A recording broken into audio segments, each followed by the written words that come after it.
And broadcast. We'll look for our online. If we have one. The chair. Okay, so call the meeting to order and do a roll call. Jen Lucy. Here. Alden Clark. Here. Here. Charlie Palmisano. Here. Jamie Pennington. Here. Brian Malcolm. Here. Rick Tater is here. Heather Rogers is not. So we have a generous. First item of business, we have no public hearings tonight. First item is general business, request for extension for site plan at 36 Colby Farm Lane. Mr. Planning. Thank you.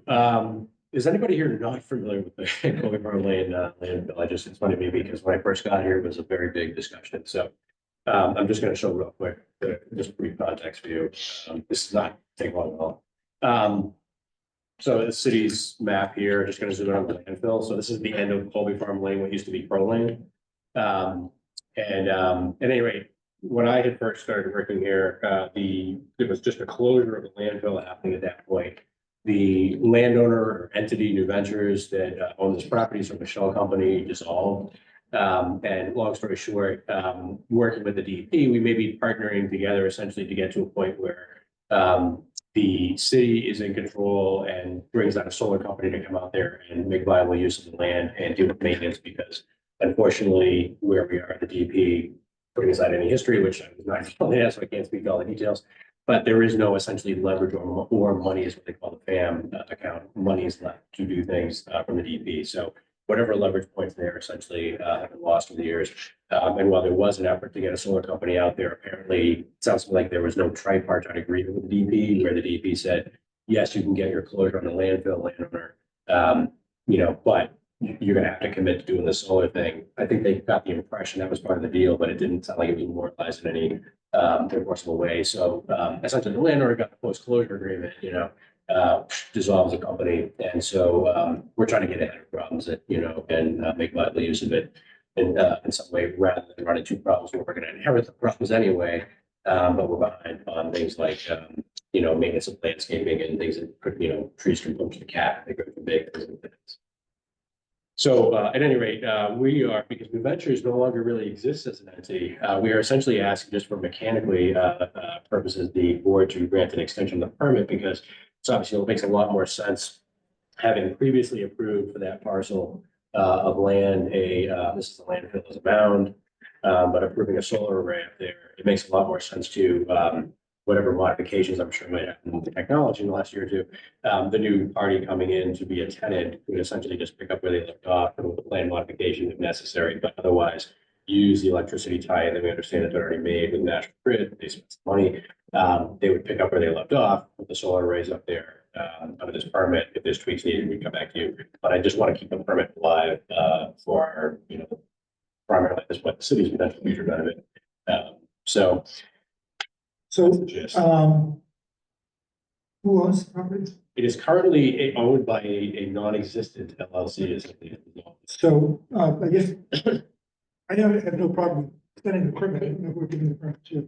No, that's quite right. We are only asking you to spend the time, right? There's lots of other details and things, mechanics and things that we're gonna deal with along the way. I just was trying to maintain as I'm sort of typical, what you're thinking on about what problems and what obstacles and what things are beneficial to deal with. So I realized that on that side. I also have talked to DEP about reassignment of rights that were given to the blue wave company that was going to come out to do solar and dealing with all that stuff. We're talking with legal counsel and there's happened a consultant come out to do it because of their expertise, like an LSP coming out and giving expertise about what we should deal with the landfill that we may not flag ourselves, because there are certain things that are particular landfills. So anyway, in some result, I'm fully acknowledging that. There might be a reassignment of different things as we go along, but I mainly just wanted to make sure that there was already a permit in place for a specific solar array that fits up there. And it makes sense to just, keep that in place for now. So this doesn't relate to the permit, but what do you see happening? Do you see the city taking the property? Or It seems likely to me in some way, shape or form that we will be taking the property, reacquiring it. and then at some point, the permit, which has been extended, could be reassigned to a new owner? Is the permit Well, the permit, particular the to permit, New Ventures? I believe it says the New Ventures on it, yeah, Right. but, So, I mean, it might have to come back to us just because a new. yeah, I'm trying to keep as much of this as streamlined as possible to get the end result, so. Land. Given to Yeah. the team. Yeah, I'm not disputing this guy can be mechanical, there's gonna be all Right. kinds of mechanical Right. things we gotta do it, but I'm just trying to keep, Sure, no, I understand, just, Yeah. I'm trying to think ahead, and think of yeah. what, so we might be seeing this again later in 2025. I would like to see it in 25. We would have, it's more likely that we would see something like substantively happening the quickest out there. With something in say 26. I would like to basically pull it to the extent we're gonna be dealing with this, I'd rather get it fully advanced in 25. So they can be out there doing their work in 26. Because going another, like, how many years we add up, this adds to how far away we are from dealing with maintenance issues out there, and the sooner we get a tenant. The sooner we generate electricity, the sooner we are maintaining it without the taxpayers here expending funds, which is what's gonna happen, so. One of the things I remember from, I think I was here when it was originally permitted, I'm not sure. The solar, you mean? This, yeah. I think it would be, I just remember the discussion about the number of dump trucks going in and out, and at that point, we don't think we had residences, people who residing in Colby. we did not, no, and there was conversation at the time, I mean, it was flagged by a recycling coordinator and myself as we were going along, because we had a discussion, practical purposes, we said, we have city facilities down there, does everybody agree? And it was, came up in the permit, had to be put in some language for properties saying, and we all acknowledge that this facility, this is separate from the landfill, which we all knew would add.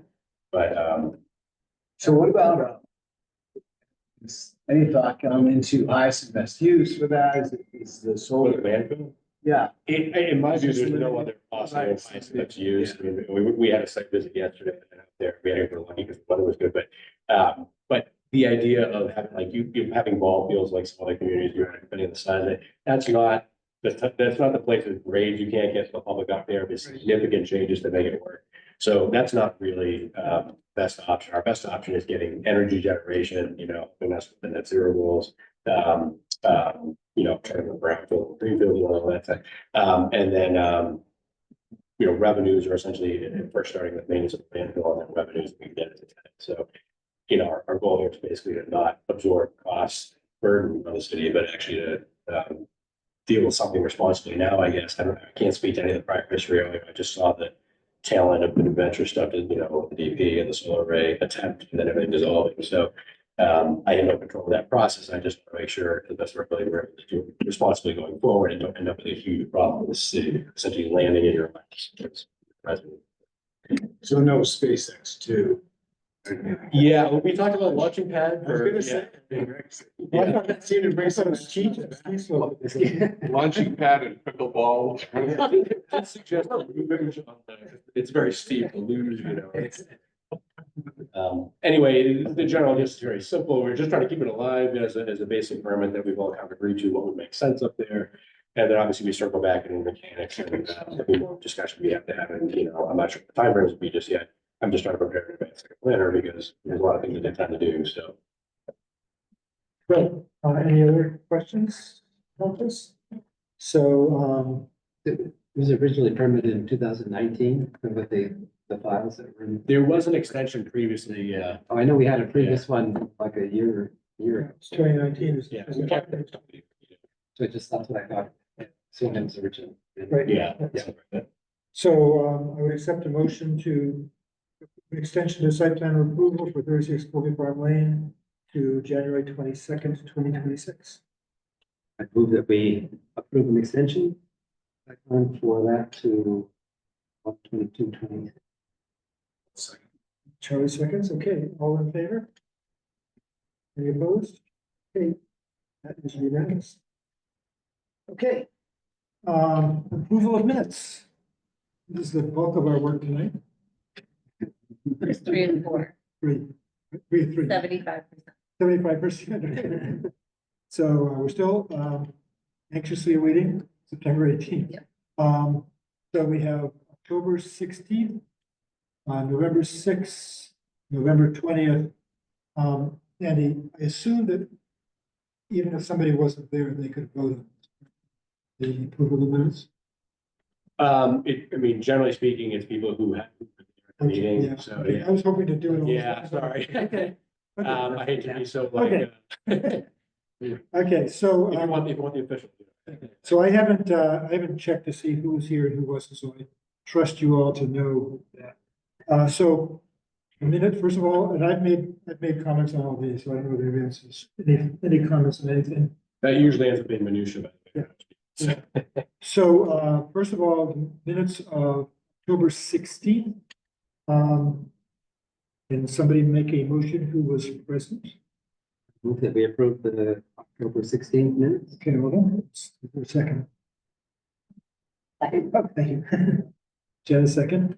Okay, are there any abstentions for this one? I'm pretty sure, I'm having trouble downloading. I'm pretty sure this is the one of the set that. You were, says you're. Yeah. Okay, so with the exception of Jamie, all in favor of approving these minutes? Aye. Any opposed? Okay, so unanimous except for Jamie. Okay, so,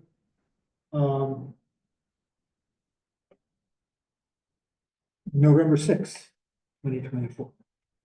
I have a motion to approve those, for changes. I move that we approve the November 6th minutes. Second. Thank you. Was anybody not present for that? Oh, okay, Kevin will check it, check it.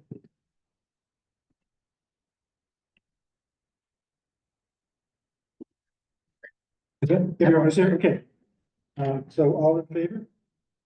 Any opposed? That's unanimous. And finally, November 20th.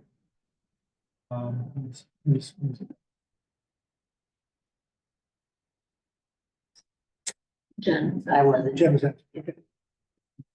So can I have a motion to approve the November 20th? Motion to approve the 11/20. Okay, great. All in favor? Okay. Second, did Jamie second? Jamie seconded. Okay. On to the housing production. Andy, Did everybody hopefully everybody had a chance to review what was sent out. Unfortunately, these things take longer than we might desire, but we finally got to the point where the edits and the requests for clarifications, things like that have been incorporated into the new housing production plan. So the plan that we started earlier this year, the plan that was right to the council and the planning board, the Affordable Housing Trust, with a couple of suggestions, requests for edits and clarifications, I think particularly from Rick and Alden, thank you. Ian from MVPC had sent back a revised document, a couple of comments and clarifications. So hopefully if everybody has reviewed this and is comfortable with the document, what we're hoping to do is get the planning board's approval to go with the city council's approval that we have, to send this plan to the state. Obviously our goal is producing the affordable housing, that's the direct action, but this plan is basically a strategic plan to do so. And one of the benefits we obviously talk about with respect to Kmart is it's step one for being back in safe harbor status, which is having a housing plan, and then having either the progress per year or only 10%, which is what the Kmart development. So in essence, we want to get this off the state. Time it's holidays, so let's give them time to review it so we can get ahead of that. The mechanics of the 40B process are moving, on their end are moving ahead. They are starting to prepare documents that are following through in consistency with what we've seen, prepping for the eventual ZBA filing, which would be, sometime probably early mid next year. We'll see that process unfolding. So, but they have to do some of the stuff, pre-approval stuff. So, but it's all being consistent. okay, anybody have any questions or comments on the housing production? I have concerns. I think the plan is fine. I'd like to see more information about the conclusions that they got from all the data that was presented, but I see that in some of the, the executive summary points and so forth. So I guess that's fine. You mean in terms of the way? What they concluded from all the data that was presented about the distribution of houses, the number of people. Are you concerned that it's inaccurately representing something, or is it? No, just just what they're concluding from it, putting forward. They state some facts. Yeah. And then they make some conclusions about those facts, but the connection between the facts and Oh, the I see. conclusions I see. isn't very clear. Yes, I got yeah. it. Okay. That's all. I mean, but I tend to go along with the housing production plan. Right, make a linear, yeah. Yeah, as I see it. I don't have much faith that the city council will act on any of it, even if they do approve it. Given all the comments that have come out about increasing the concerns about density and stuff, because in order to have more housing, Yeah. it means more density. And we've seen them complain about density at the Port Plaza, at the Brown School, and the neighborhood and city councils, but okay, that's my editorial comment. Since there's no public. It is recognized in some of the others here, there isn't a direct statutory requirement, not everywhere, for consistency between your planning documents and your land use regulations. And there are some places where that has to happen, but unfortunately, it's not like a or wide type thing. So as an asterisk, I don't know if you guys saw in the newspaper where Somerville adopted a no parking restriction for housing development throughout Somerville in an effort to try to increase housing, and then leave it to the developers to figure out whether or not it makes sense to add parking or not. Obviously, congregate quite a bit around the MTA, but that's kind of how it started, and it leaked over to other areas. And I think it's something that I've actually been, remiss not mentioning, because we've been addressing some of these things, but it's something maybe to talk about in the future. Yeah. Maybe taking the parking out could help to Alden's point. That's actually a great point, because that will come up for us, and we could be talking about Water West again next year, but we will certainly be talking about Stony Avenue Low Street, and it's the same logic, I agree. In that, but in different balance in particulars, but it's the same logic to me. You can't get the housing above and the density and something without recognizing that walkable place. Right. Parking. So, but we always have that debate, and we'll continue to have that debate on what's that ratio? Is that just following the traditional suburban ratio versus, urban, proportion? Do we prioritize bicycles and, EV charging spaces and things like that, rather than, 2 spaces per every unit? Yeah, a lot of communities are doing a lot of zoning to encourage housing. It's a big struggle here. Yeah. So, any other comments on the production plan? I had a couple that were resolved, and I think at this point, don't want to push them too hard, but I just want to highlight a couple of things that I had concerns about, and I guess I'm saying I accede to your wish to move this forward rather than to try to address this. Gotcha. But Oh, what- and by the way, I give deference, it's your jurisdiction as well, so if there's concern, I'll send it back. But I think that the other thing I'm concerned about is that this draft is a different draft than the city council has already approved. So we don't want to get too far away from what the city council. Yeah. Then you have to send it back to the city council, and they might have some issues. Yeah, and that's the thing too, these procedures and these processes take a long time for different things that we do, and it's often forgotten that it's hard to get things done when that happens, when everything's relayed based on weeks or months between things. But also keep in mind that this plan is also, from a recommendations perspective, this is all approximations, right? We don't know every specific project is gonna come through the usual channels of zoning, framework and what's been approved there. Permitting processes that are on the books, capital projects being approved, programs being funded, but through the city council grants, all that stuff is still through the usual channels. So, I had the same conversation with the council, because I'm sure there are some there who are not agreeing with every particular that's in there.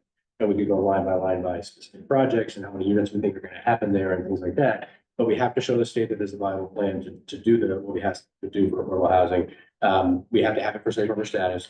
And we have to have at least a general direction for those things. I stopped worrying at some point about how fine a grain of particulars we worry about, because the practical reality I have seen is we're much more effective when we're focused on the proactive things we're doing forward, rather than going around in circles over a strategic plan endlessly.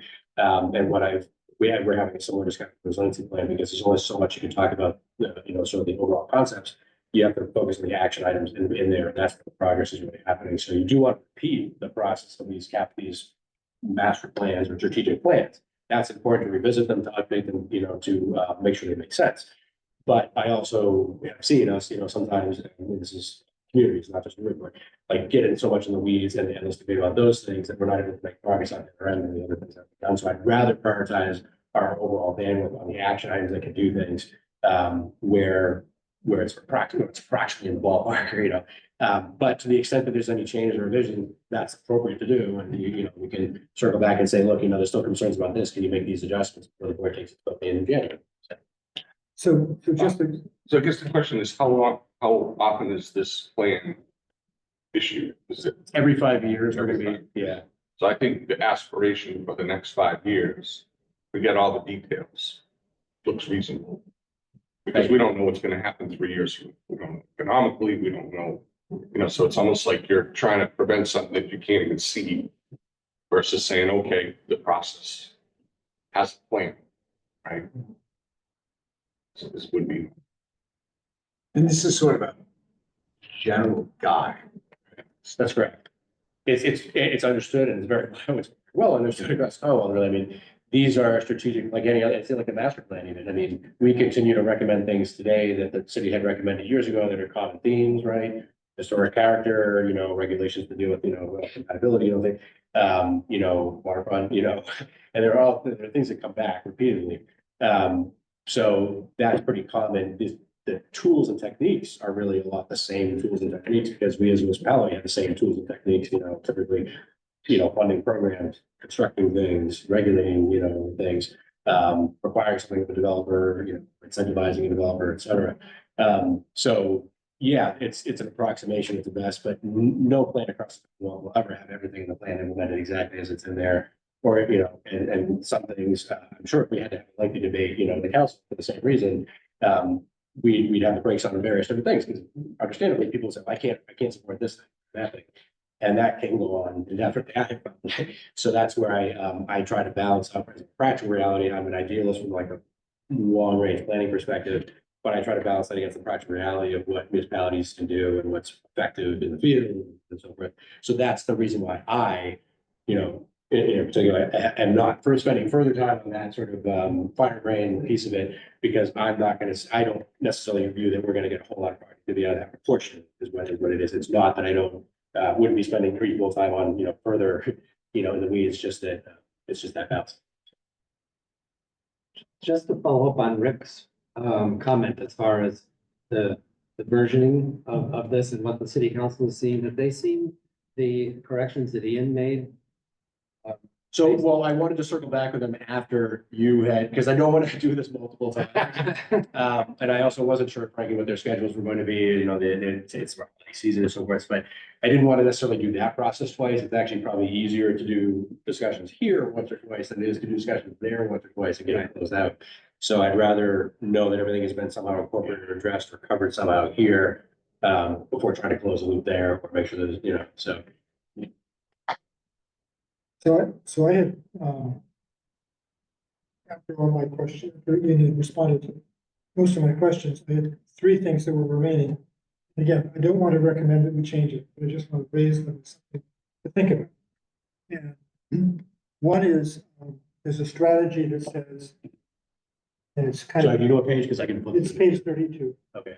and it's kind of planarese. It says, explore possible zoning parameters or allow 2-family structures by right in R2 and R3 zoning districts. And it just seemed very weak to me. And I would just say, allow 2-family structures by right in R2 and R3 zoning districts. I got you.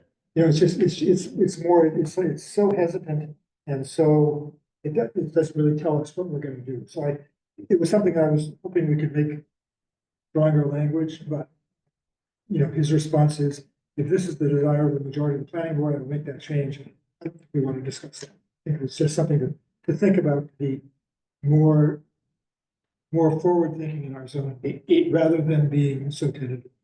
And again, in deference to, best practices and all that, I'm fine basically saying, look, it's a one line edit here. This is not hard to. Yeah, but I think this is the kind of thing that might bring up, I think it's the kind of thing Understood, that the city council would say, well, we're not gonna buy it. understood. So I think, Yeah. yeah, we didn't have a chance to talk about that. This is Understood. thing that came to us as sort of. And that's about the point, yeah. The second thing, again, this is stuff that I highlighted and I think are important to think about.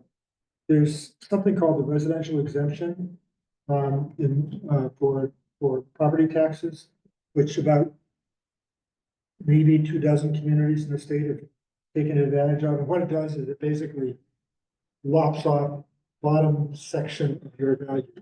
So it basically shifts tax burden from the lower value properties. And mostly it's mostly properties on Cape Cod, properties in communities in Cape Cod, communities in the Berkshires, I think, and a bunch of communities around Boston. And it's the idea of trying to help the lower resourced people, homeowners. Again, I think we should think about it as a policy. It would be nice to have it in there as something to think about, but again, I think I want us to think about it. I don't want to mess up the whole production of this plan to get that. Rick, on that point, some of the comments, public comments noted that people. Properties tax is going up. I've seen it firsthand in Boston where they do have residential exemption, but it's across. So, well, Yeah, who loves his residential exemption, Right. but you don't really need it, you know? So he gets. So if we do address it, I would say maybe it's tied to.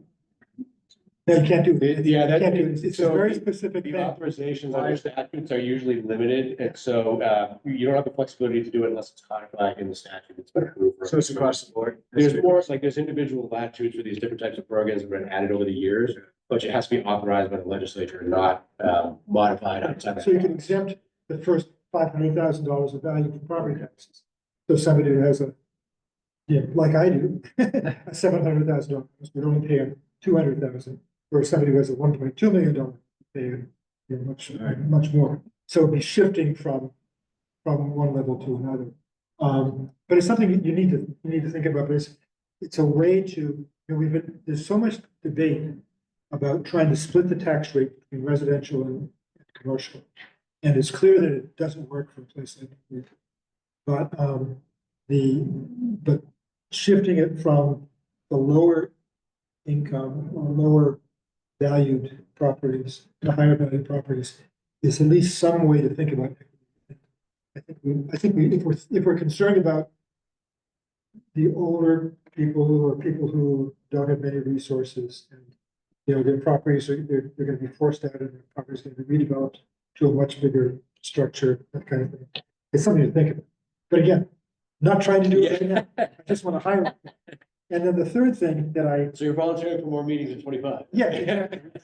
And the third thing is, I just thought that the plan on page 35 was unrealistic. And I know that the Affordable Housing Trust is okay with it. But to think that we're going to do 32 units on NPRO next year just doesn't make sense. Yeah, by the way, and this is, it's funny because this sort of, it's a general theme came up and it comes up with this table, right, approximately. Sorry, I'm having problems with the pagination of PDFs. It's not going right, but we know that the table, for instance, there are a couple of things you can say, well, that's not a sequence because we think it's more realistic, this will come first, but it's also, you have to show the state, like, what, making progress each year. So again, that's why I encourage us to look at it more generically about, approximating what types of projects, where range or ballpark of number of units, and feasibility, as opposed to the very specific things. I would fully acknowledge that, it may be very likely that this one's going to go faster than that one, Well, I just don't think we're gonna, I don't think one's gonna go faster than another. I just think we're not gonna make progress nearly as fast as we say we're. Got it. Yeah, Was so it that's, Brown School currently controversial? Yeah. Sorry. the Brown School's not controversial anymore, so we're all set. It's all set. It's all set. It's gonna be 29 units, not 30 units. I missed that one newspaper article. It hasn't been in I didn't pay the, hasn't been in the paper yet. Yeah, out of last night's meeting. Yeah. I was gonna mention, because you would be getting the site plan approval special permit for that, so you would be getting it next year. Oh, first we have to rezone it. That's correct. That's correct. Yeah, sorry, sorry. And that's what I wanted to mention was we're gonna be having another zoning hearing. So, yeah. There'll be several zoning hearings, but we're going to spring, like we're gonna have zoning hearings. So, there'll be an active time for zoning stuff too. You know, uh, let's act on this one, then I want to say something about it. Yeah. Schedule, so. Yeah.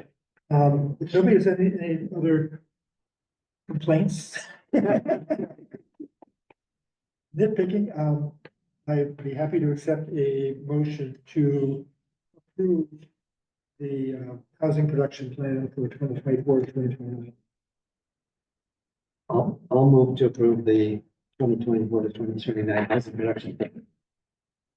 Second? Second, okay, any further discussion? If not, then all those in favor? You opposed? I'm sorry for taking up your time, it's just that. No. I like What? So we're here. Is there, I'm sorry, could I, not to reopen it, but is there a place where comments can be tracked between now and the next one? That's a good point. Just a, Sorry, between the first version versus 5 years. No, you mean, or- Yeah. just an ongoing list of stuff to consider when we pick it up in 4 years' time, you know? Yeah, I mean, so each plan does summarize, I frankly was more fond of a prior version that we had some years back. But this one was rolled in sort of like a regional template that was being done as part of this process, right? So it's a grant we were giving. So anyway, there is a recap essentially of like what have we done, you know, since the last plan, that's typical. But I guess to your point, you know, we can do different ways, we can do that in different ways. But each plan like this is supposed to have, you know, this is, you know, what we've done, you know, previously since the prior plan. These are things we still need to act on or do. Sometimes there's a repeat of recommendations previously made because something didn't or couldn't get done for one reason or another. I don't know, there's like bulletin board products that co-organize, and they wouldn't be just this issue, there's Right. other Yeah. types of projects, like, there's a lot of things actually brewing on some which are kind of exciting. Right. The city could be behind a Think about platform to help, you know, consolidate or collect ideas, I don't know. I know there's other people in the state talking about similar ideas, I just know if it's reached the planning department and all, that have such. Sorry, I just want to make sure I understand. Like co-governance, Are you familiar with co-organize? Yeah. Like an online platform to yes, to yeah. kind of record ideas for Yeah, oh, yeah. future Yeah. planning stuff. Yeah. So, I'm all in favor of that. Again, I just find, what I find is, and we actually tried a platform like that at one point with the zoning project and it didn't like flesh out as like at the time, this is like years back, so it might not be as fleshed out as we would just, you know, now that you know now, but we're always going to be coming back to the same tools, the same resources, typically the same locations that we're talking about for land use or capital projects and funding programs and so forth. So at the end of the day, I agree with that 100%, but I just have the caveat again that we're often always going back to the same toolbox of things that we can work on. So the ideas will be common themes, often be very the same things. We'll sometimes get a new suggestion that wasn't like a refinement of a certain area, but they're not necessarily earth shattering changes. We could put housing here, or we could fund this program, you know. So. but I think the idea of just Community. having a place to record thoughts that come up as people are dealing with processes. And, you know, I would love to have something that records my thought about the residential exemption. And then somebody could look at that, you know, it takes somebody to actually bring it up. But, you know, people don't think about it. Yeah. You know, and there may be other, you know, the two family, looking at the zoning districts, looking at density of zoning districts. Is this public? Are you saying this is public? Yes, Public? yeah. That's pretty neat. And we have a platform where people can sort of like it's sort of free for all. I'm sorry, you have to decide like, what does the platform allow? How does it work? How do we gather data? How does it compile it? How do you access it? You know, and how do you translate that into something that's. But you might use master plan categories, you know, housing, economic development, transportation, open space, you know, natural resources. Yeah, we can And certainly say, do that. let's, you know, here, we're looking for ideas for Yeah, what people should, what we should be looking at in our next round, because you're gonna be looking at a master plan. I know. Master Another plan year, is- we're in a next year, we're gonna be starting up, that's Yeah. another thing, we're gonna be starting up another master plan process. So we need to. Exactly, I think they're even better candidates. Yeah. No, that actually to me is a perfect time to do that. And actually, that's the kind of thing I would love to do in association with the master plan. Yeah. I guess Just something to think about. From an effectiveness perspective, I think that we're gonna get more productivity out of the specific actions, like the planning board making, discussion early next year, makes a specific recommendation to the council. Or the council is, hopefully, sponsoring something simultaneously, but if not, has heard the communication with the planning board, and then there's a sponsorship of something accordingly. That might be more effective at the end of the day. I definitely like the idea of compiling the ideas and using online, especially today, as a tool to engage the community. I actually see more benefit in the engagement, the dialogue than I do in the, the proportion of specific benefits are probably gonna be like 10% of those would be great, recommendations that are very like new in some way. 90% of those will be the same recommendations or categories of things we've heard before. But to me, the benefit on that 90% is more about the fact that the community is having a dialogue about it and becoming better educated about what our options are, right? So, but to your point, and that's what the municipal engagement initiative was that, chapter one. Another example, we went through the whole accessory.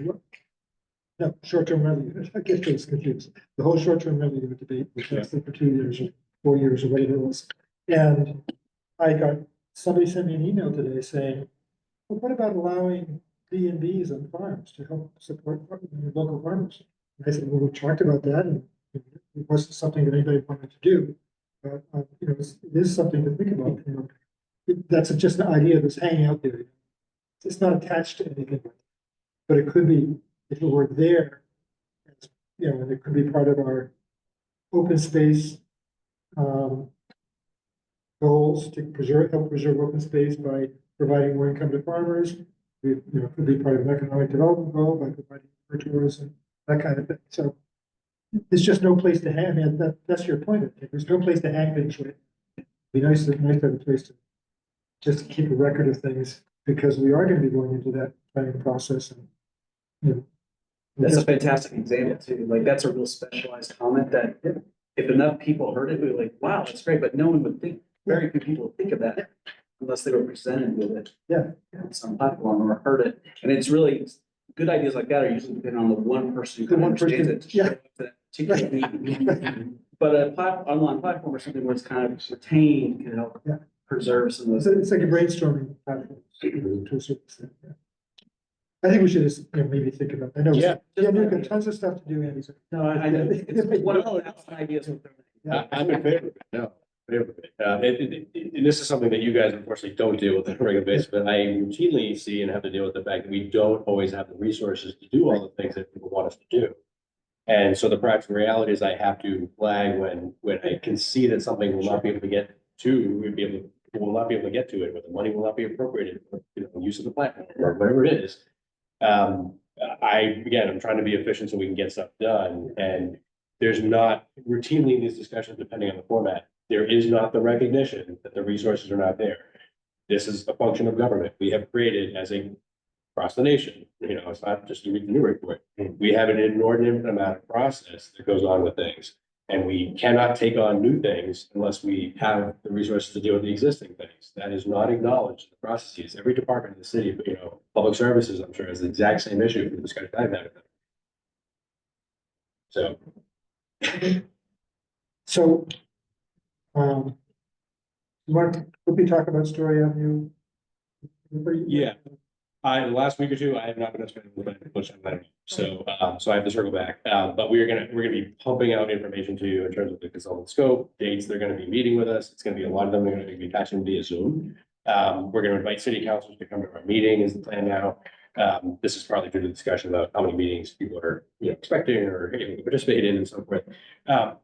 Until we get to the formal version, say, and it's the spring, summertime, where we say, here's the deliverable where we think we've got zoning based on this modeling that we think makes sense for the character of that area to be. We will then essentially be more formal with the city council about that. Here's our commissioner, try to get sponsors and so forth. But we're going to try to invite them to come to our meeting as the forum to do it with them, because the likelihood of us being able to get other dates on the calendar and stuff right into the formal proceedings that they do to give us sense of the committee, that's just, they're too cumbersome for us to do and get something done. So I think here we will invite them, we'll give them an update. We'll tell the schedule, we'll invite them, hopefully as many of them will try as possible and chime in. They will be obligated to, obviously, but we will be able to proceed along and get to something we feel comfortable with. Hopefully it will be everybody on the same page enough that the piece we have at the end will be something that can have sponsorship, that can advance, even if there's someone's gonna hold up for a piece of it, at least the majority of it, would be able to be. Got through. So here's my thought. We know you're gonna be coming with story, you're gonna be coming with signs, probably gonna be coming, maybe coming with some revisions to the ADU stuff, maybe depending on the state regulations. Well, so I'm not expecting, there's not a need right now to return to the planning board, although I did want to mention that. But I'm just thinking that, What do you mean by that? I'm just wondering whether we're gonna need to revisit our zoning ordinance to say, because it says, doesn't it just say right now that the half-mile exemption is, the half-mile, I mean, the Oh, yeah, parking sorry. exemption is a half-mile, train station, the Wicklow Road, we have to revise the zoning, we have to have a public hearing. That's true, but keep in mind that we have, the planning board has closed its hearing and provided a recommendation to council. Right. So unless we're re-advertising and the council is proceeding along, it's taking into account now the new guidance from the UHC, So which is what I I was mentioning. guess I just want to say, I don't know whether the city council's going to move ahead in January, or whether they're gonna wait till March or something. Regulations. But if they wait until March, we're gonna have to have. That's exactly right. So I guess what I'm saying is, we're gonna have a bunch of planning work to do, this planning work. We're gonna have at least several rounds of zoning public hearings coming up. And I'm just wondering whether you might consider, I don't know whether the bad ways to look at this or not, but whether you might consider having one meeting a month to look at applications, and another meeting a month that we look at planning and zoning, and we Focus. put a wall between them, and we don't mix them together, because that would be, I think that would be really I mean, exciting. the idea must be able to focus the entire evening on one. Or multiple. multiple, just not kind of mix up the applications with the planning. Of that, I mean, I know in some cases that the request might be coming forward and, Mr. Ruppers, how about a third meeting this month, I mean, that's. I think, yeah, but I think that if you had a month between meetings. Yeah. Where you talked about planning and zoning issues, that gives everybody enough time to make some progress. We wouldn't want to have the consultant come every 2 weeks and have. Well, that's also, sometimes that's not enough time for them to do some modifications and for us to get it and review it and then be, because you want to get it a week in advance, right? So I'm certainly amenable to that. Is there a consensus amongst the board that because we can work in the office to look at our dates and work with applicants and all that kind of stuff. Are we allowed to do that? Sure. As long as we're meeting our statutory deadlines Yeah. for applications, which, other than, we might have, other than that, there's no, it's great an issue really. So that's kind of more up to you. The only other thing I would say with that is, it's not my issue per se, but I know that, typical experience, there are some consultants or applicants who will say, I'm really frustrated that I can't get Yeah. for you 2 weeks. Yeah. And that will be, you'll just have to decide by that point whether you want to add back. What's the statutory? A lot of planning boards only meet once. So, Oh, it's not. yeah, no, so I'm saying, those applicants, they may be used to getting, fast Yes. service from us, Yes. but they don't deserve it. Yeah. No, will you tell us what you want to do there and we'll look to the schedule and adapt. We'll just let you know. Right There's now- certain applicants that I really like to be frustrated. We know who they are. Does anybody else have thoughts on that? Is there anybody on the same, is everybody on the same page and we'll try to work accordingly or Just think feel about it. differently strong? See if it works. Well, related thought, there's so much coming up, we've talked about subcommittees occasionally, when there's Yeah. just a lot going on, is it time to maybe start thinking about that as a mechanism to Yeah. divide and conquer? It would be, I think what might be helpful actually, and evenings is hard to absorb more committee meetings and things, frankly, because I have like 3 or 4 meetings a night a week and the council meetings, you'll have meetings, it's just, there's no way to really accommodate more. But with the Story Avenue, mostly, for instance, daytime meetings, particularly where you can patch it either in person or via Zoom to allow us to continue to work with the consultant in between meetings, that would be extremely beneficial. Right, that's what I was thinking. Some of you have already, said you could be available, somebody that would be helpful, and that would be a small group, obviously, but if we get 2 or 3 of you that could do that on some of these things, that would all help us to get some feedback from you, some of you at least, while we're proceeding along and in between. I think that makes a lot of sense, but I guess I'm curious how you see the process. Well, just Story Avenue, for example. What does that look? Process. So there's different ways. There's a consultant that we've selected, we have to finalize the contract because there's been disagreement with it. What there's, So the consultant I want to work with, they are better with the visualization piece, I think, more particularly here than, and they're more, and it's just more what they work on than the details and weeds of the language or something. Like here, this to codify that, development, scheme, that mass and that model of what you want to have as a neighborhood over there. This is the zoning you're right for that. They have, and this is partly based on what it costs to pay the consultants, what they give you for quotes, how much time is, spending these things. The available budget we have from the grant, we don't have any other sources of funds that are appropriated, so we only have that grant. Trying to get the work that's done, that's necessary to visualize what could happen there is extremely beneficial to us, because I find, and Ricky, something different if you feel differently, but we oftentimes get in the weeds on language, and people don't have the ability to say, right, from the start point, we have consensus of what we want to achieve. And it helps, I think, with the tail end, because if we start developing zoning for something, but we don't have anything to represent visually what that is, it's really hard to translate for the average person why they should adopt, why the council should adopt new zoning, and why they shouldn't oppose it, because it involves new housing intensity and so forth. If they have the visualizations to see what that area could become, I think the knee-jerk reaction we often have, which is any new housing growth and density is a bad thing, opposition, that immediately becomes, an obstacle.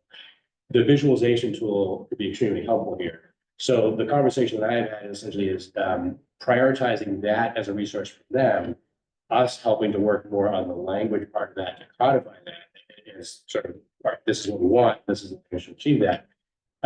Rather than prioritizing the time of the consultant directly into the language of the zoning ordinance without having done some of that. So what is visualization? Define visual. Is it SketchUp? Is it massing? Yeah, think of it as like a kind of like a little bit like we do with Waterfront West, like SketchUp modeling of scale, massing. You could have color coding, like what uses are, first floor active retail. Planning diagram. Planning diagram, schematic. Any kind of street. They don't do that. No, we do want some of the, I guess, it depends on what level you're talking about. We do want some detail. We want different angles. We want different massing assessments. We want to show at the ground level a little bit, like what it would look like at Story Avenue, what it would look like at Low Street, what it would, in some one section of Story Ave close to the highway, it might continue to look like it does, but further down, we can still make it look more like us because we're not. Talking about renderings versus block. Do they take it to a level of detail? They will- attach to it. Yeah, so we'd start with the massing, and then they'd be able to give us some renderings or the way that they do their rendering drawings. The way that a human would feel like it is what I think what you're trying to get at. Because I definitely want to include those. I don't want to give just a wire mesh mass modeling for people. I want to be able to show what that scale is, but I don't, that's inadequate to me, and actually it's a bad tool sometimes because people think that blockishness is just what you're gonna get. And what they need to see is, the added articulation of the windows and illustration, and first floor has their differentiation from the other floors and all that kind of stuff. So the kind of stuff we love about downtown. So I do think it's really important that we have not only the overall scale mass that we agree on, because the Harvard Kennedy School study, for instance, was, well, there's a high, scale, and there's a medium scale, there's a low scale. And we're gonna clearly have that debate about density and height. That's always gonna happen. And that could be, difficult for advancing the zoning, but the renderings of mass and in particular with pedestrian fields, I think is more important. I think it's more important for pedestrian fields at the end of the day, but you have to be able to show what the overall massing is for the area of the neighborhood. So we want to be able to get visualization so that the zoning process language, and we can't visualize what it's going to be. And I do, any kind of housing, which is immediately as. Who's that? How would a meeting like this you get to those? So the idea is they walk through high, medium, low scenarios, right? Where their starting point is based on their urban design experience, and these are their common themes. But they start with that, they get our feedback, we go from there. We're also giving them, running through, we've been doing some of our thoughts of what we think makes sense for a given area, the type of, mass and representation or scale, which things in which areas of that neighborhood or area that we think work or don't work. We have to give that some of that feedback as well. I frankly think we have to take into account some realistic constraints, like we're not going to control right near the off ramps of the highway, unfortunately, directly. So we're going to have wide lanes there, at least to some degree. But further away, you get the easier it becomes to just that control from STT and bring down the scale and then bump out so like that easier to do. But this is part of the issue too, is the permanent use is also way, so it's easier for them to patch in and devote more time to our process, Zoom meetings, than if we're devoting.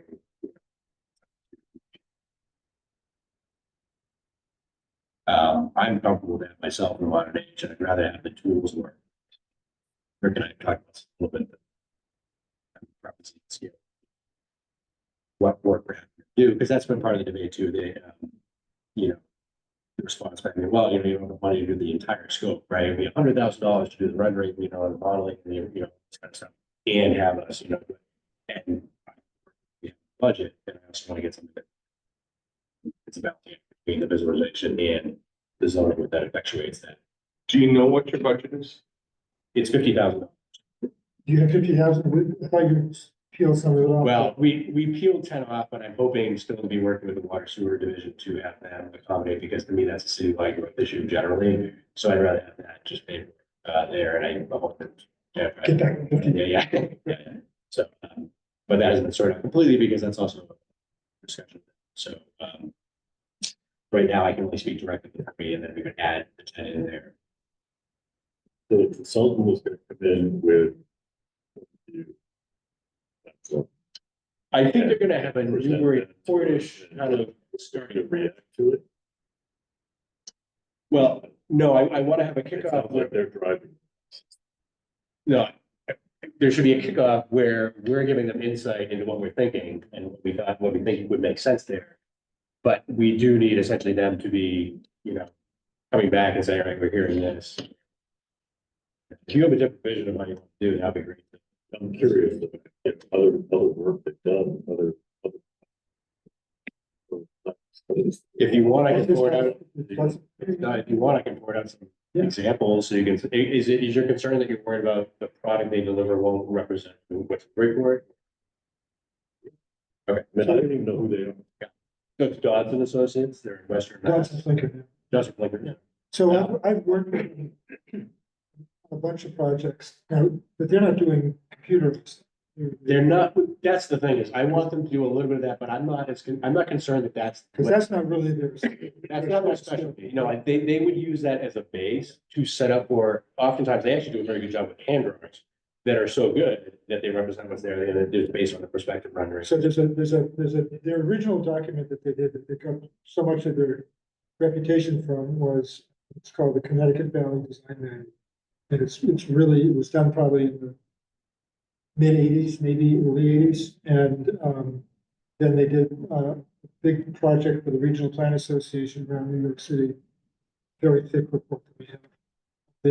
It's all, what their standard, at least back then, their standard way of looking at things was, here's the existing conditions, here's what could happen with build out under existing zoning, and here's a different kind of build out that is better, and then you design the zoning around that better kind of build out.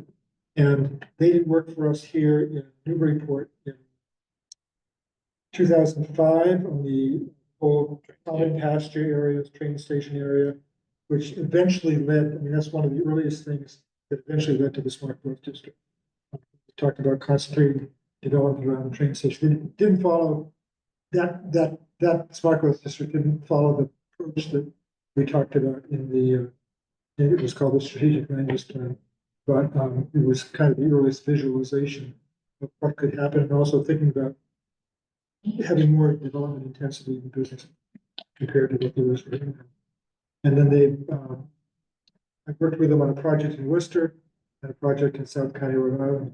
Same type of thing, looking at existing development patterns, where things were going if we didn't make a change, and what kind of change we might make. So Showing the pattern and form that can result in the current regulations and how these, you know, proposed changes would effectuate this visualization of what that streetscape could be, which is the new report thing, or maybe sort of. That is what we want to make sure. So we could show you examples of their prior work, Yeah. so you get a sense of what the kind of stuff they do. I can certainly give you some links. And so again, I just want to make sure I understand that, you know, people might have thoughts or concerns as well. I mean, the concern I'm hearing is we want to make sure that this consultant can do a good job of representing. Like, for instance, I had the conversation comes up repeatedly about like downtown, the Lewis building, which is right at the corner of Route 1 there. That's a very good recent introduction to the Merrimack Street section there. I think everybody that I've spoken to has said that and seems to feel that way. I can tell. And to me, that's the type of work I would want to get. There are various different drawings, we have a lot of examples, but that I've seen over the years that are not, there would be like a bastardization of, Newburyport. And so I guess if the concern is there, I definitely agree that we want, renderings and examples of what, is going to happen there, what's selling the rezoning, finding the rezoning to represent Newburyport. I think Story Avenue should represent more of Newburyport than just anywhere. Yeah, I sent you an example of building design documents developed as part of the RC. And what I liked about that, and it's a little different than what we've done here, but what I liked about it, it was very clear about aspiration. What is it that we're trying to accomplish?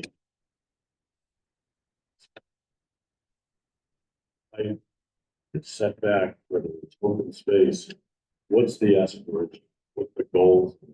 They were very clear about what that meant and then graphic.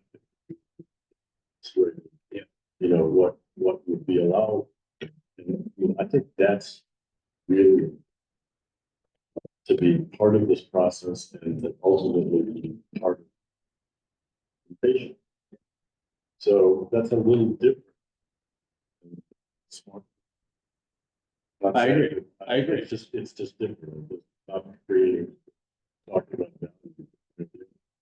But I think it's really important to include in the patient what it is you're trying to. Agreed. I think that's important because it should be in the preamble of the zoning amendment. There are no section that's do there. It's part of what explains to people why we're doing the changes. I think the visualizations are extremely helpful because to me, it seems like even though we always get that objection to just any residential development density happening at all, when people see what that can actually accomplish by adding residential, like, your shops or that type of stuff, making it more walkable, like the parking lots, things like that. Stacking the parking in the garage somewhere, I just put down all the surface. That's, I think, helps to mitigate and address, the advancements. Just as I listen, when you're hiring for professional service, there's always that back and forth.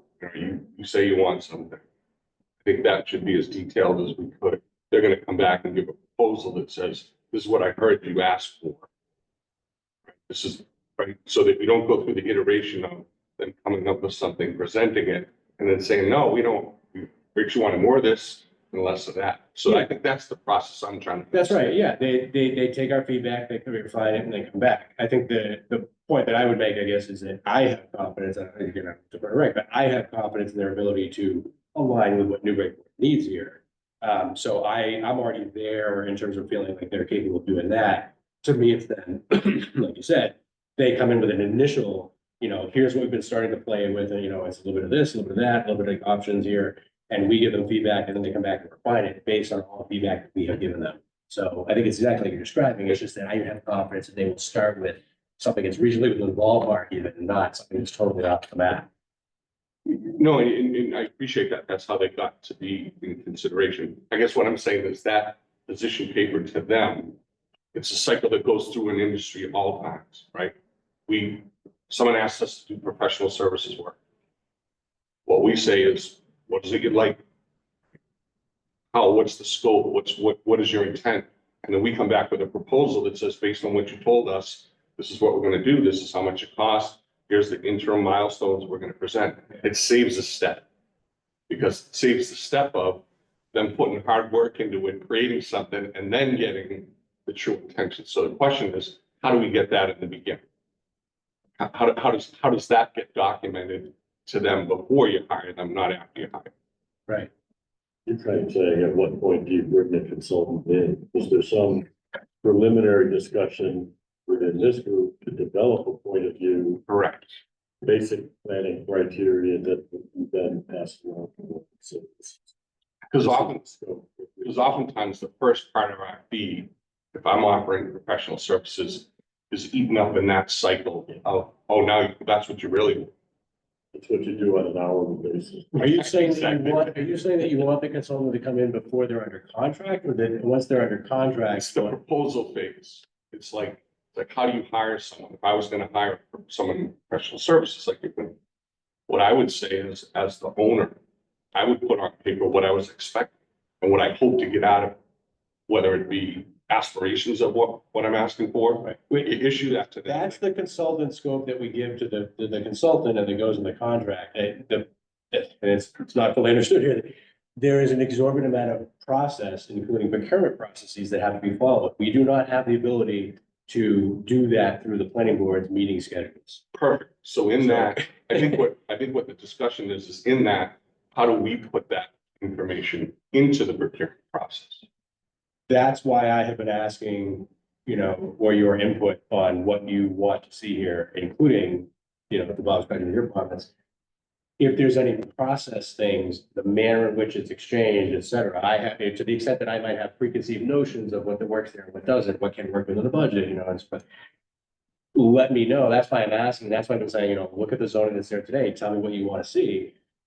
Including, I would add to that, tell me if there's process or a way that you want to see the deliverable, so to speak, from them, or the way in which the first kickoff meeting goes and whatnot. I just don't think that there's any way that we can do the process of looking through various different consultants and prior to hiring them, finish that process and still get something done. It's Well, that's what we're talking about right now. Aren't we? We're talking about the process we use, and that's the input we're given, right? It's not, right. So my point is, tell me what you want, and right, that's what I'm saying. If you know what you want, tell me. maybe the way to bridge this would be, do you have a template for what how you're gonna procure this service? Yeah, You said, so maybe we circulate that and we can add to it.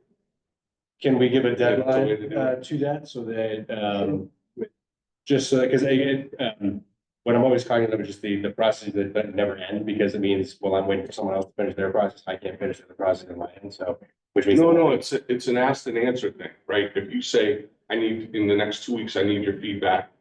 on That's what I'm this saying. Yeah, procurement if we can document, agree that. That's the deadline. Our first subcommittee. Right. Well, I was gonna say, that's the other thing too, like, you know, if everybody's passionate about it, so I can send it to everybody can comment, or I can have a subcommittee and I can send it out to those folks, or we can do a combination of, you know. I just would love to make sure that whatever, that it's not like, folks won't feel like after, like, if we go a week or two to that, like, people won't feel like, well, I was only able to give comments 3 or 4 weeks later, and I missed the ability to get it in the cycle because it's already being, you know, pushed out based on my input.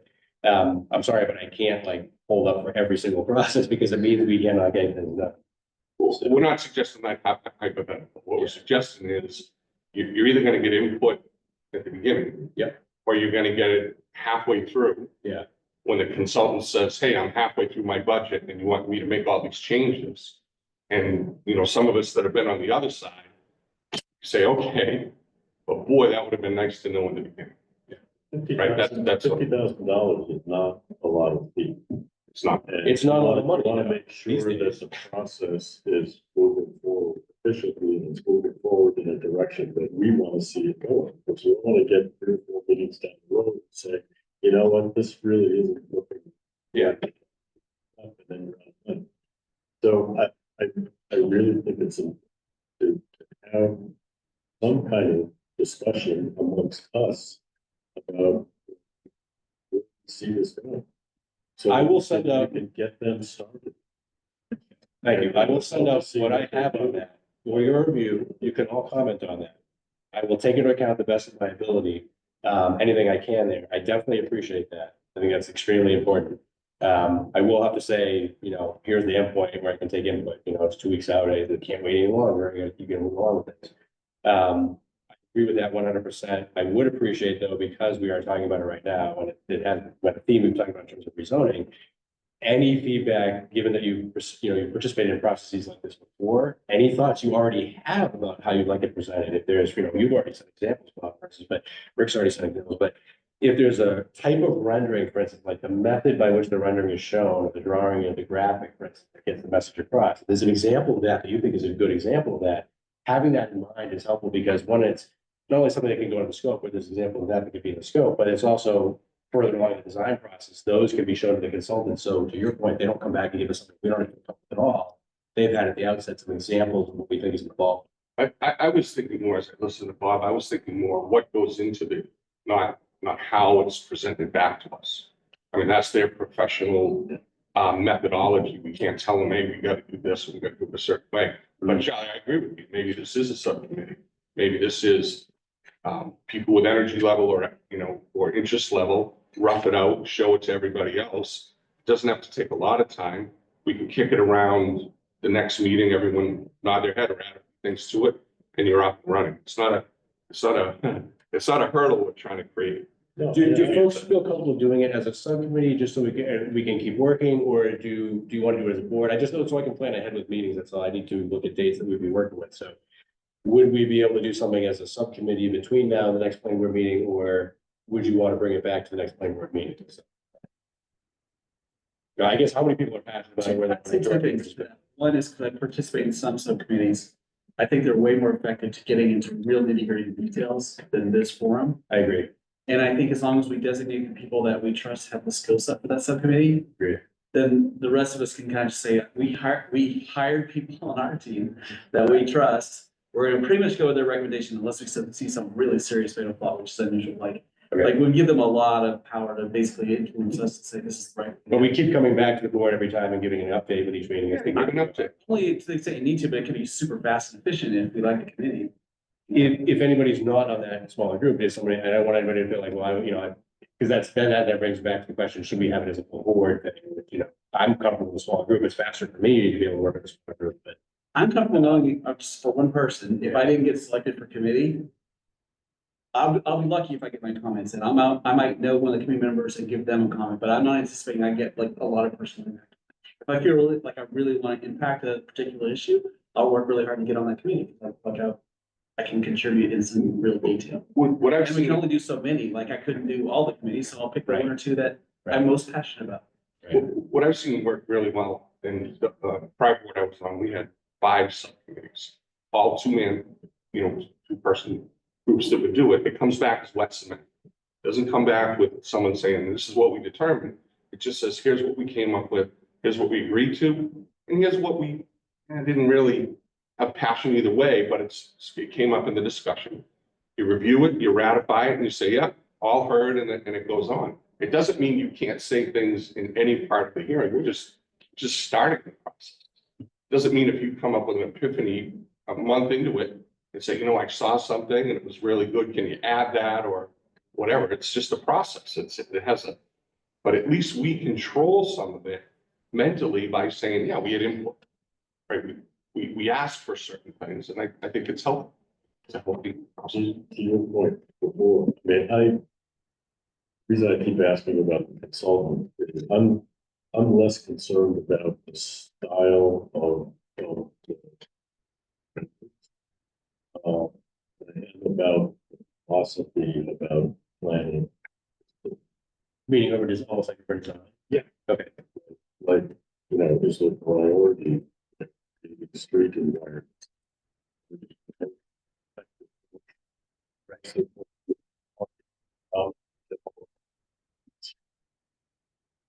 That's the serious substance. Right, because that's the public realm. How they end up presenting it is important, but is very secondary to the philosophy of a significant district. Yeah.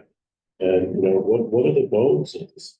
Yeah. That we all agree with, that creates the framework for development. That's what's important. I agree with all that. I mean, I definitely think that this firm is capable of both of those things. But to your point, it's so you need to see, some of those pieces, but I definitely think they're capable of doing that. I do want to make sure there are visuals only because I feel like that's where the balls. Yeah, I'm not saying there aren't visuals. I'm just saying the style of all of that is planning is what we do. Yeah. Okay. All right, I'll push out what I have, and I'll just ask you if you can give me, with a week or two, give me your comments so I can try to incorporate as best I can anything in there. If there's something that's totally off, we'll come back to the next meeting and discuss that. But if it's all stuff that can be incorporated and modified in there and not, be sort of earth-shattering changes, then that allows us to keep moving along. And I don't know, maybe it's still an open question, but is there a subcommittee being created? Is there so, there are certain people, you know, and just like we can come up with that arrangement, do you wanna? Obviously, there's always gonna be an update at your regular meetings as to where we are, but. Should we nominate? I mean. Yeah. And by the way, Dave, I'd be happy to join. to the extent you can do it during daytime, that makes it a lot easier, Right. because, only because of the number of meetings that happen at night, it almost becomes impossible to add new ones. So, I'm always up for design related stuff, especially in design service related stuff. you good? Jamie's good. Does You're good? 3 break any rules? No, that's good, yeah. Yeah. So does everybody feel like they're excluded? Is that okay? Yeah. All right, The 2 experts and me. We already did it. all right. Your turn. So who is it? Brian? So Brian, Jamie, Yeah. and Bob. We'll touch base with you guys more specifically on all these dates where, you know, and again, if you can't make it, well, that's fine. But, especially, patching them, you know, talking Excel and so forth, but first and foremost, look at the scope, tell me what you think. A couple of examples of sort of like, you know, show us what it's gonna look like, you know, compared to what it could look like.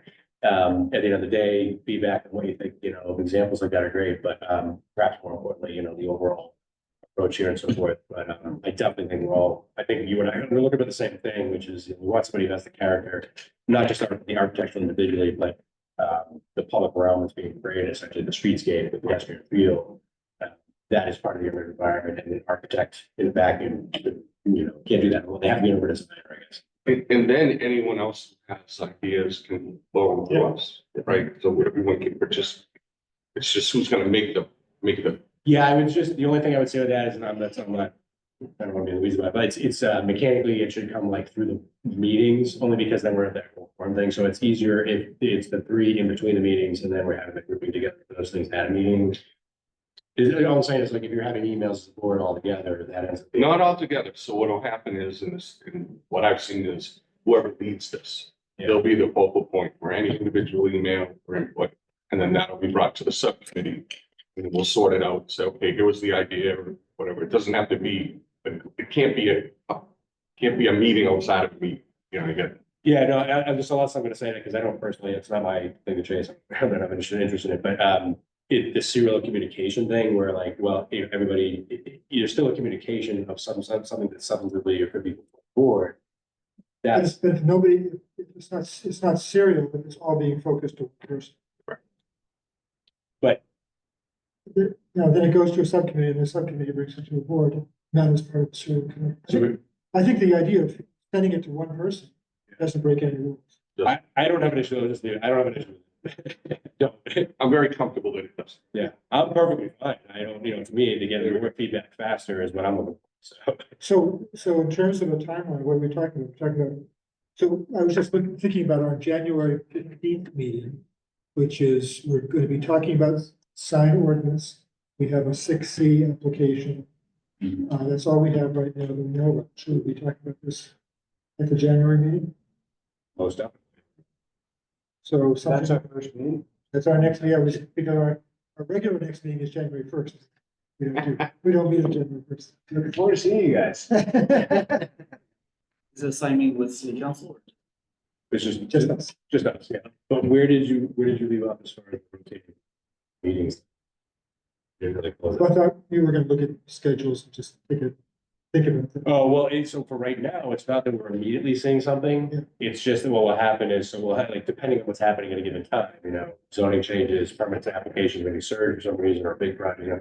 That's the thing that we can't predict. So that might unfortunately result in us having a conversation where it's like, oh, we're gonna have to modify our approach. Our approach won't work this month or next month about something. I can't imagine that we're really that everything is that critical. I mean, the only things that are really critical tend to be things that the city is, you know, so. It's not a problem with me. Yeah, I mean, it's hard to tell the mayor that he can't come to the next meeting. But, you know, so that's, you know, we've got recreation use center, we've got Brown School, you know, those types of things. That, or fire station, you know, those things we had to do. But I think that I just think we can control our agenda. Again, if everybody's good with that setup, we're just gonna run with that, and every applicant will be advised, those are the dates that are available for them, and we can go forward from there. I just wanna make sure that, like, so we can proceed ahead and not have to retrack again. I guess what I'm saying is if we could load that January, let's not kick. With the we won't kick- planning, with the planning. Yeah, we won't kick off that 6C since it's already in the agenda. Yeah. But if we Okay. load it up with planning stuff and tell new applicants, nobody's gonna come in with an application Yeah. between now and New Year's. So what we'll do is we'll use the second meeting of the month, and Yeah. it'll end up being our Is our. planning Yeah. meeting, and the first meeting will end up being our application meeting, and we'll try that in 25, see how that goes. Just get as much done in that format, and if we don't like it, we'll just convert back. And then what you can do, I've seen that done, is if there's something that's urgent, you can just say, look, we'll take it on in the first 5 minutes. Right. It's just continuance or Quick something that has a actions. timeframe. Yeah. Quick actions and Yeah. then you go on to it, but it's not everyone who says I need it, yeah. Yeah. I mean, I love your idea of devoting an entire evening to one topic, or several, I should say, planning topics, yeah. long range, because we're always devoting so much time to these small scale particulars that we can't spend time on this, you know. And that will help us get to where we need to be by June 30th with the sort of. Yeah. Thank you. Sorry, go ahead. Oh, because other updates, the ADU, we're talking. So the state has issued guidelines for ADU regulations. We haven't read them and you're interested, feel free to read them all. There's a lot more to unpacking there, but we're just not sure at this point yet whether or not the council will be making modifications or will take a time frame that requires to recircle. So we may be coming back and having further discussion here in this format of the zoning court. Or we may see the council take that into account and move forward with something based on the new information from the state. But I just want to give you a heads up that we're not 100% sure just yet. We just got the new regulations from the state, so we couldn't take it into account before when we were in our process. I think it's great that we were ahead of the state. I don't think that's a problem. The fact that it's a little more work, I'm really proud of that. And we had two councilors sponsoring it and getting us. Yeah. So. Yeah, I am too. The only thing for us is that now there's a disconnect in the sense that like there are some things in there where we left off in our process there, the joint public hearing on November 20th. That are things that can't, the provisions that are in there, they can't be based on the regulations of the state. So that's the part where people may have different perspectives about each of those things, right? But there's a disconnect between where we left off there and what can actually be in the ordinance. So you provide And recommendations. actually, the other thing is we don't know whether those draft regulations are gonna stay. That's true. That's true. And those won't actually, they're saying won't probably take effect until essentially the date, you know, around the date of the statute taking effect to strike out the things that are, you know, inconsistent. So it's not like, you know, there's this chicken or egg kind of thing. There's no real perfect solution here. And the biggest thing that we see is the definition of public transit station. That's the biggest change. So if you recall, there's a parking exemption within half a mile of a public transit station. And we limited it to the train station. And they have, the draft regulations say that if your bus service is a flag service, anybody can flag it down anywhere, then the entire route is considered a public transit station. So as a result, the half-mile radius covers everything in Newburyport, except for like the very southern edge of the Turkey Hill neighborhood. A few properties near the Chain Bridge and stuff like east of Marlborough Street. So so almost the entire residential portion of the city So that's- would have no parking requirements, which isn't a bad thing, but it's one of the things we discussed is, you know, that's one of the controversial things. I agree. That's the one that stood out to me the most, just in terms of area, a geographic area that's encompassed, not just here, but everywhere, because we were having a debate, as you recall, about the garage downtown. And this is way more sweeping than any of that. I was assuming that the debate would be about concentrated development centers or something of that nature. And this is a totally different spectrum than that, so. So to be clear, this would eliminate the parking requirement. Is that what you're? Within that radius, yeah. Yeah, okay, So well, I just want to make sure I understood that correctly. I'd argue with you actually about 95, because it's not a call route on 95. Yeah, sorry. So it's a cut off. That ended up being like an automatic Yeah, algorithm yeah. thing, yeah. But everything else, would have no parking requirements. Yeah, and I don't think it's a significant adjustment here, but I can imagine in some places there's debate about the routes sometimes change. So, Yeah. To what degree does that impact? I'm thinking more some other communities than us, based on. Yeah, it's not gonna start going down Monroe Street. Yeah, Looks like they'll pick you up in Merrimack too. Well, we are getting a ferry. Yeah, Yeah, if you put an ADU in the river, there's no parking. we are getting to it. You know that? The MVPC has a contract to design and build an electric ferry, all electric ferry from Haverhill to Newburyport.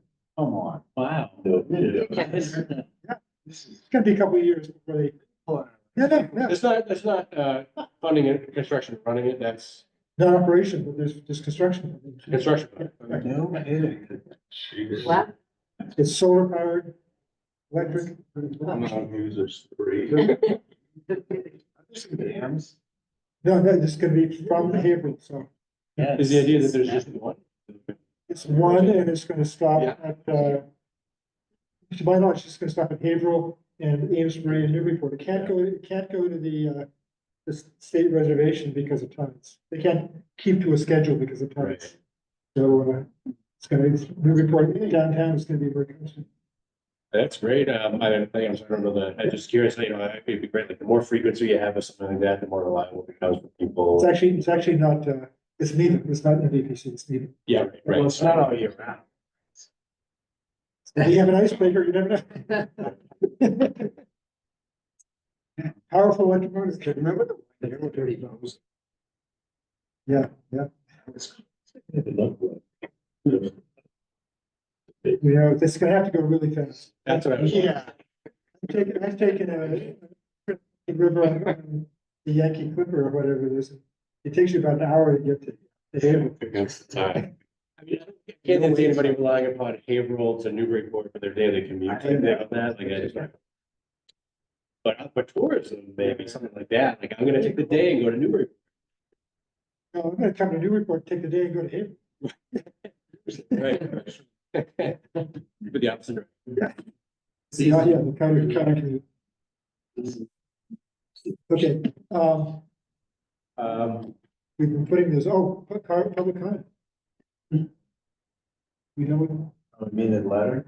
yeah, No, keep going. I'm sorry. I was just thinking if there's anything else I didn't mention. Yeah, keep going. so we had this really nice letter from Amanda Zeller. And I actually had some follow-up communications with her. And she was just so complimentary to our process. Need to have her come on. But she just wanted to let people know that she is truly interested in understanding the planning process as it unfolds and, you know, not being an irate citizen, she says. It was great. I mean, it was probably because you had a coherent process. We could understand how the process was working, right? It was explained to them. And I feel like sometimes that doesn't always happen. I think explanation to the public at the outset is helpful because they don't know how the context we do about how things work or what the processes go forward. So, yeah. Well, I appreciated getting that letter. She's always welcome. So, the big time has come, the big moment has come. For election of officers. And I really would like not to be chair next year. So I don't know whether anybody is up for the job. I was trying to say, what can we do to help you? Yeah. Yeah, how can we bribe you? Write a letter, we need to write. Yeah, Rick, you sincerely do a really good job. well, thank you. My problem is I'm doing too much. And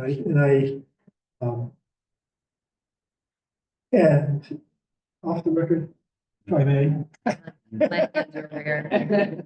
my term expires in April. And I'm seriously considering not re-upping. So I mean, I still could do it, and I still could do it, but what I would really like to have somebody have experience being chair if I decide to leave. So it's Yeah, just, I got continuity. Yeah. By the way, I mean, just clarification, I mean, we have two typically these occasionally, as you said, we typically have a prep meeting, but, you know, this is the week before, we're talking about the packet, we're talking about these coming in there. It's mainly just, you know, proper running of the meeting, you know, protocol for things like voting, remote, you know, stuff like that. So, you know, yes, there will be zoning hearings and things like that, you know, stuff like that, but you've seen Rick do a good job. So I think the bar is really high. Yeah, You know what I mean? Right? I think we all agree, so it's your fault. Well, I've done it, I've done it for so many years. I mean, not just here, but other places. That's kind of, I'm used to it. Well, I've already vowed it. Yeah, Because I don't feel like I have the experience yet. So, I feel like you guys know a lot. Experience. Consider helping out. I vote for you guys. You've got real estate back. Different.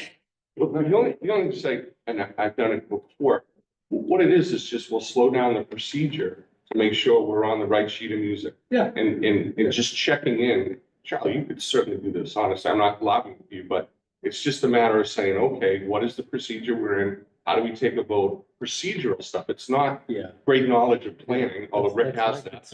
It's just more like keeping the flow of things going, and then, And because he knows this stuff. we've run through the meeting and the agenda in advance, so we've gone through essentially all the procedural things that we're expecting. There's always things that, like, depending on what you want to do at the end of the day, but we always have an idea of whether it's a continuance possibly, or it's whatever it might be. We're always going through those mechanical things.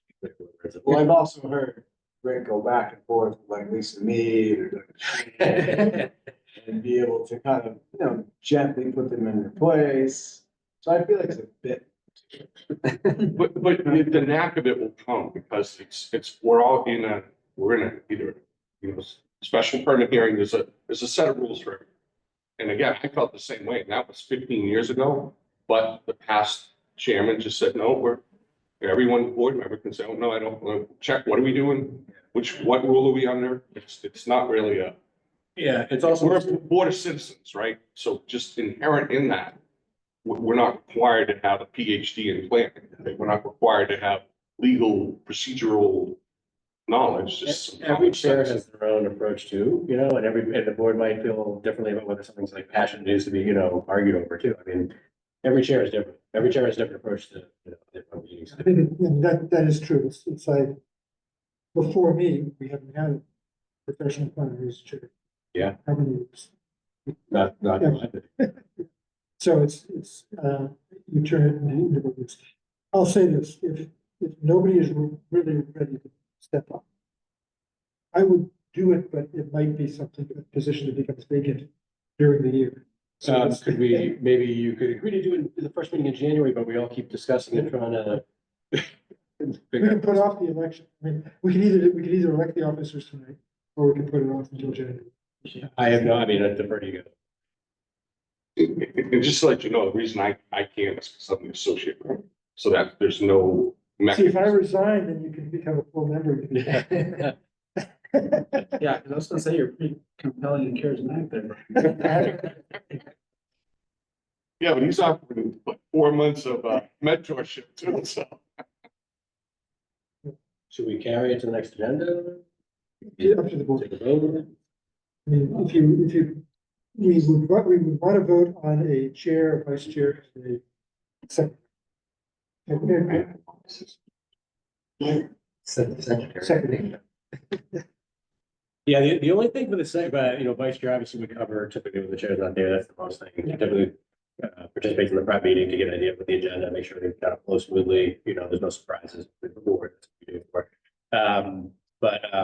The secretary, the one thing we were hoping to touch base with the secretaries and perhaps boards about was the secretary, it's not really a lot to do with the secretary and the board members, but we have a template sheet we've come up with the voting and so forth. So we probably might ask the secretary to just kind of help us with key and tally that, because typically the Well, chair. and also most recently, we've had this issue that our city solicitor brought up, is that we should be reading Oh, yes. the criteria, and that's what I've been asking all of them to do. Yeah. To read it recently. Which, are we voting for all of them to be secretary? He is He hasn't agreed, he hasn't said he wants to step down.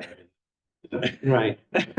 By the way, my suggestion there was just because I think we can cover the same ground with less time is, I think if we can paraphrase, as long as we're covering the substance in there, we're good.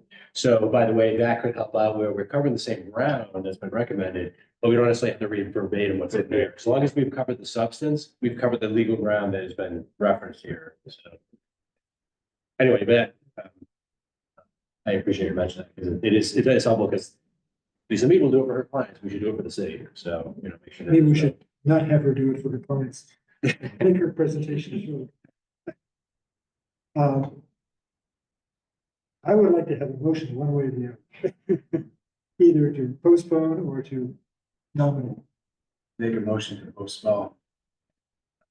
Reconsider January 18th. We'll carry it to the next agenda. Anybody? Okay, all in favor? Hopefully, Yeah, and Rick, we should let you off the hook if that's yours. It's my thought, as we're sitting here, it's not fair to say, well, geez, no one else, and it isn't, I mean, I could do less as chair. It's kind of my personality. Yeah. No. So if I weren't chair, I might not feel compelled to do it. Can you do co-chairs? You have to have a chair. According to the city ordinance, you have to have a chair and a secretary. We don't even have, it in the ordinance, it's not even vice chair. We have to change the ordinance. We could change the, we should say do it, it's gonna do the whole process. We are going to, hopefully we are, It's like a joke almost, like you're gonna change the ordinance in order to. I don't know whether you've heard anything. I haven't heard anything about the bill in the legislature about associate members. Have you heard anything about I that? have not, no. Because there is a bill. That an associate member can do anything that a member can do. Right now, the associate member is limited to voting on special permits. That's right. So, there's a bill in the legislature basically to make an associate member be able to fill in for anybody, which should be much better. Unfortunately, there's always these ties, the legislature, there's always these ties left in the regulations, and they end up being so cumbersome for us that are on, that having a broader latitude, and then these sort of slow things happen periodically. It would be nice if all the things were consistent, like number of board members, whether or not you're able to do this or that. Doesn't work out. Okay, any other updates from anybody relating to the plan?